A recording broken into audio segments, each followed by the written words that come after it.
रामायण में द्रौपदी कौन थी? रामायण काल से द्रौपदी का क्या संबंध है? द्रौपदी महाभारत का वह पात्र है जिसके बिना महाभारत की कल्पना भी नहीं की जा सकती थी। यद्यपि युद्ध पांडवों ने जीता था, लेकिन इस युद्ध की प्रेरणा द्रौपदी ने दी थी। द्रौपदी वह ज्वाला थी जिसने अपनी मर्यादा और सम्मान की प्राप्ति के लिए कौरव के विनाश का संकल्प लिया। महाभारत युद्ध के बाद द्रौपदी भारतवर्ष की महारानी बनी, लेकिन उनका जीवन और अंत ऐसे रहस्यमय मोड़ों से भरा था जिन्हें जानकर हर कोई हैरान रह जाएंगे। अधिकांश हिंदू ग्रंथ में कहा जाता है कि द्रौपदी का जन्म किसी महिला के गर्भ से नहीं हुआ था, इसलिए उन्हें अयोग्य नीजा यानी वह स्त्री जो किसी के गर्भ से उत्पन्न नहीं हुई कहा जाता है। उनका जन्म यज्ञ की अग्नि से हुआ था, इसलिए उन्हें यज्ञसेनी भी कहा जाता है। द्रौपदी का जीवन अनेक संघर्षों से भरा था। पिता का तिरस्कार, 5 पतियों से विवाह, भरी सभा में अपमान, ऐसे कोई प्रसंग है जो उन्हें अन्य महिलाओं से अलग बनाती हैं। लेकिन द्रौपदी का असली रहस्य उनके पीछे जन्म से छुपा हुआ है। भगवान कृष्ण जानते थे कि द्रौपदी का जन्म और उद्देश्य क्या है। उन्होंने द्रौपदी का उपयोग महाभारत युद्ध को उसके अंतिम चरण तक पहुंचाने के लिए किया। इस युद्ध में कौरव पक्ष के वे सभी योद्धा मारे गए जो पिछले जन्म में राक्षस कुल के थे। इन राक्षसों ने के द्वारा युग के पूर्व जन्म लिया था और समाज में अत्याचार फैला रहे थे। इन्हीं को समाप्त करने के लिए भगवान कृष्ण ने अवतार लिया और द्रौपदी की सहायता से अधर्म का नाश कर धर्म की स्थापना की। लेकिन एक प्रश्न उठता है, आखिर द्रौपदी कौन थी? इसका उत्तर हमें त्रेता युग में भगवान श्री कृष्ण के समय में मिलता है। त्रेता युग का सबसे बड़ा खलनायक रावण था। वह एक अत्याचारी, भोग विलासी और साथ ही महादेव का परम भक्त था।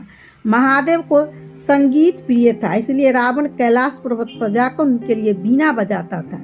एक बार जब वह कैलाश से लौट रहा था तो उसने एक तपस्विनी स्त्री को ध्यान में लीन देखा। रावण उस स्त्री पर मोहित हो गया और उससे अपने साथ चलने का आग्रह किया, लेकिन उस स्त्री ने मना कर दिया और कहा कि वह उसकी तपस्या में बाधा न डाले। रावण ने इसका अपमान समझा और जबरन उसे स्पर्श करने का प्रयास किया। तभी उस तपस्वी ने अपनी आंखों खोली और कहा, मूर्ख, तूने मेरी तपस्या में बाधा डाल दी है। मैं तुम्हें श्राप देती हूँ कि तेरी मृत्यु का कारण मैं स्वयं बनूंगी। यह कहकर वह तपस्विनी और अंतर्ध्यान हो गई। रावण को इस श्राप का अर्थ समझ नहीं आया, लेकिन नियमित ने अपनी योजना पहले ही बना ली थी। कुछ वर्षों बाद जब श्री राम वनवास में थे, तब रावण की बहन शूर्पणखा ने पहले श्री राम और फिर लक्ष्मण से विवाह का प्रस्ताव रखा। दोनों ने उसे अस्वीकार कर दिया। अपमानित होकर शूर्पणखा ने माता सीता को नुकसान पहुंचाने का प्रयास किया, जिससे फलस्वरूप लक्ष्मण ने उसकी नाक काट दी। यह सुनकर रावण अत्यंत क्रोधित हो गया और माता सीता के अपहरण की योजना बना। रावण एक साधु के वेश में माता सीता के पास पहुंचा। जब माता सीता कुटिया के भीतर थी, तभी उसके सामने एक तपस्विनी प्रकट हुई। उसने माता सीता से कहा, देवी, मुझे आपकी भूमिका निभाना है। आप अपने वस्त्र और आभूषण मुझे दे दे और स्वयं अंतर ध्यान हो जाए। माता सीता ने उसकी बात मान ली और तुरंत अंतर ध्यान हो गई। इसके बाद वह तपस्विनी सीता का रूप धारण करके बाहर आई और रावण उसे लेकर लंका चला गया। जब भगवान श्री राम ने रावण का वध किया और माता सीता से भेंट की, तब उन्हें इस गूढ़ रहस्य का ज्ञान हुआ।